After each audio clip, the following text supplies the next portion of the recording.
Parts of speech. So first, noun. Noun comes from a Latin word nomen, meaning name. So noun is the name of a person, a place, an idea, and a thing. So here's a classification of noun. So common noun, proper noun, concrete noun, abstract noun, collective noun, possessive noun, compound noun, mass noun, countable noun. So I have here three examples. So first, the audience shouts its approval. So our noun here is the audience. So it is a collective singular noun because it talks about as a group and as a whole. And second example, the baby's bottles are clean. So our noun here is the babies, an apostrophe after s. So it is a possessive plural form which indicates a possession and ownership. Who owns the bottles that are clean? So the babies. So third example, many American Indian leaders have been known for their courage and wisdom. So in this sentence, we have three nouns. This is the leaders, the courage, and the wisdom. So leaders is a common noun, which it names anyone else of a class of person. And the courage and wisdom is an abstract noun because it denotes equality and a condition. Hello! Today, I will be discussing the parts of speech which focuses on verb. But before that, can you tell me what is verb? Okay. In a simple language, verb is an action word. It is a kind of word that tells us what a noun is doing. Almost every sentence has a verb, and usually it comes after a noun or pronoun. For example, Emily is dancing. Here, the word dancing is a verb, as it tells us what the noun Emily is doing. Let's see some more words. Mommy baked a cake. Here, bake is a verb. Omar will shout. Shout is a verb. The dog is jumping. Here, jumping is a verb. And that's it. And I hope those examples is enough for you to understand what is verb. And thank you for listening. The next part of speech that we are going to talk about is adjective. Adjective is a word or phrase naming an attribute added to or grammatically related to a noun to modify it. It is a word that describes the traits, qualities, or number of a noun. Most of us students learn that adjectives are words that modify nouns. Adjectives do not modify verbs or adverbs or another adjectives. For example, Margot wore a beautiful hat to the fashion show. The word beautiful is the adjective in the sentence because it is describing the noun hot. Next example, fury dogs may overheat in the summertime. The word fury is the adjective in the sentence because it is describing the noun dogs. The next example, the scariest villain of all time is Darth Vader because the adjective in the sentence is the scariest because it is describing the word villain, which is a noun. In these three sentences, the adjectives are easy to spot because they came in immediately before the nouns that they describe. That's all. Hi, good day. I hope this video finds you in good health. So, right off the bat, what is an adverb? An adverb is a word that describes a verb, an adjective, or another adverb. An adverb often helps answer the question how, when, where, and to what extent. So let's dive in and look or see some of the different types of adverbs and learn how to use them. So first, adverbs. Many adverbs describe verbs by telling how an action happens, like quickly eating or peacefully sleeping, or we can say slowly walking. So it helps modify the verbs, which is eating, sleeping, and walking, as it answers also the question of how. How is he sleeping peacefully? How is he walking slowly? How is he eating quickly? So it answers all those three. So second is adverbs can even describe when or how often something happens. Examples of this are now, then, tomorrow, always, and sometimes. We can use these adverbs to describe verbs and adjectives like Aaron is always happy. How often does Aaron happy? He is always happy. We can also say we can go bowling sometimes, or we can go bowling tomorrow. Now we say, when do we go bowling? Tomorrow. So thirdly is adverbs can help answer the question where, such as words like um, um, inside, outside, or um, here, there, or even up and down can be used as adverbs to tell where something happens. Like, for instance, we can say, the book is below the table. Now, where is the book? Below the table. Or we can say, the bird is flying up to the sky. Where is the bird flying to? Up to the sky. Or we can also say, the children are playing outside the house. Where are the children playing? Outside the house.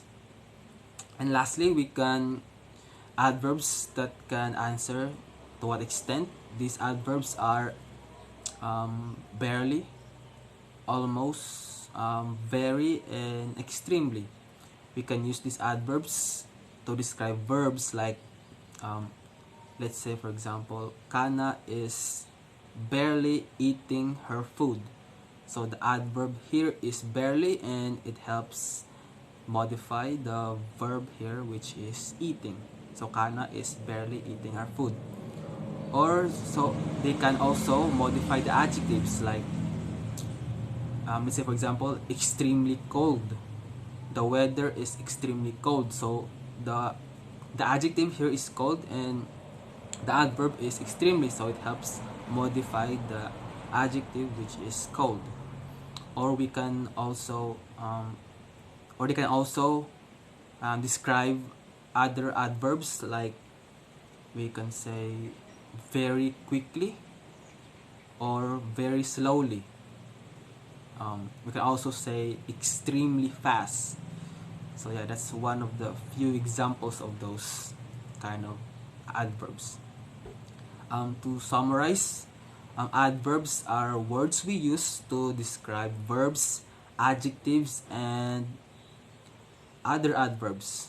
So they answer the question how, when, where, and to what extent. We can use these adverbs to help elevate or make our sentences more detailed and more interesting. So yeah, I guess that's all you have to know about adverbs. And so yeah, thank you and have a good one. So for now, we will talk about pronouns. So by the way, what is pronouns? So a pronoun is a word or phrase that is used to replace a noun or noun phrase, which is referred to as the pronoun's antecedent. Pronouns are short words that can perform all of the functions of nouns and are one of the sentence's building components. He, she, you, me, I, we, us, this, them, and that are all common pronouns. So I have 3 examples of pronouns. So first example, she is beautiful inside and out. So the pronoun used here is the word she. Second example, that boy snatched my bag. So the pronoun used here is that. Third example, you are the one who makes me happy. So the pronoun used here is the word you. So we know that pronoun is used to replace a noun in a sentences or in a sentence. So we won't forget that it is used to replace a noun or something we will talk to or we will describe in a sentences. Okay? So we'll move on to preposition. So by the way, what is preposition? So a preposition is a word that connects nouns, pronouns, or phrases in a sentence to other words. They serve to link persons, objects, time, and places in a sentence. Prepositions are often brief words that are used directly in front of nouns. Prepositions can be found in front of gerund verbs in some instances. So, for example, they went to Paris for a vacation. So, the preposition used here is for. So, for what? For vacation. So, the next example, I should finish my work before going to sleep. So, the preposition used here is before. So, I should finish my work before. So, it connects from finish to going to sleep. So, the preposition is used is before. So, the third example is the dog sat on the chair. So, where did the dog sat? On that chair. So, the word that is used to connect to describe the dog where he sat is the word on. So, the dog sat on the chair. So, understand? Now, let's talk about conjunctions. So what is a conjunction? The conjunction is the part of speech used as a joiner for words, phrases, or clauses in a particular sentence. In the English language, the conjunctions come in three basic types: the coordinating, subordinating, and correlative conjunctions. The coordinating conjunctions is placed between two or more group of words that it links together and not at the beginning or at the end. Example, the treasure was hidden in the cave or in the underground lagoon. This example shows how the coordinating conjunctions can join two or more phrases together. The coordinating conjunctions are in the sentence, links in the cave or in the underground lagoon. Next, the subordinating conjunctions is used in linking two clauses together. It describes the relationship between the dependent clause and independent clause in the sentence. Sample sentences. A. It is so cold outside, so I brought you a jacket. B. Because it is so cold outside, I brought you a jacket. In the sample sentences, you can easily notice that the subordinating conjunction can be found either at the beginning of the sentences or between the clauses that it links together. Aside from that, a comma should be placed between the two clauses, the independent clause and dependent clause of the sentence. Last, the correlative conjunction are simply pairs of conjunctions which are used to join equal sentence elements together. Example, both my brother and my father are lawyers. In this given example, the conjunction both is used to equally connect the phrase my brother and my father. That's all. So, we will now go on into the next part of speech, which is interjections. Interjections are words used as exclamations to show feeling. They are usually abrupt, interrupting the speech for emotional effect. So, these are the examples of interjections. The word oh, hi, ouch, well, and gosh. These words are used in sentence to express an exclamatory feeling or especially an emotion. Another examples are alas, oh, oops, yikes, and cheers. So let's use these words into sentences. First, ouch, that hurt. So in the sentence, the word ouch is the interjection. Number two, we have gosh, it's scary. So the word gosh in the sentence number two is the interjection. And lastly, we have cheers to the newlyweds. So the word cheers is the interjection in the third sentence. Everyone, and finally, we are on the last stretch of the parts of speech. As we all know, this part of speech is the most unrecognized among the others, and this is articles. Articles, or sometimes called determiners, modifies or determines the noun, whether it is specific or general. Specific nouns uses the, the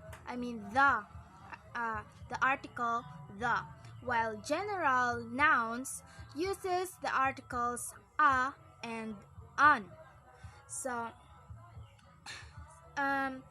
for example, the hammer is on the table.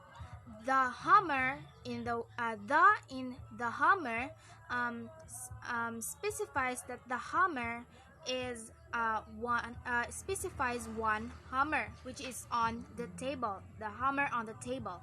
While in another example, like a hammer is a tool. So the hammer, which is the subject of the sentence, specifies that it is any kind of hammer is a tool. So we use the article a.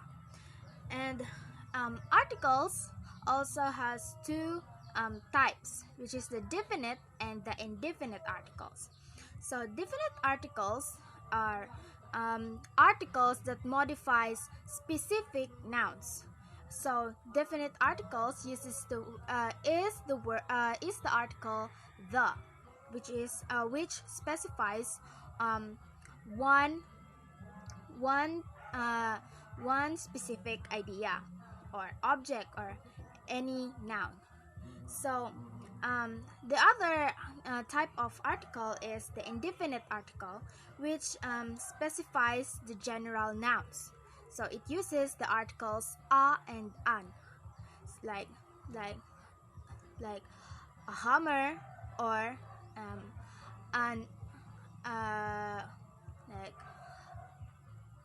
like an eagle flew past by me. So that is how we use the articles. Take note that a and an has different functions. A modifies nouns which starts with the consonant letter, while the article an, specifies nouns which starts with vowels. So now I had reinforced you about the articles, so that is all. Thank you.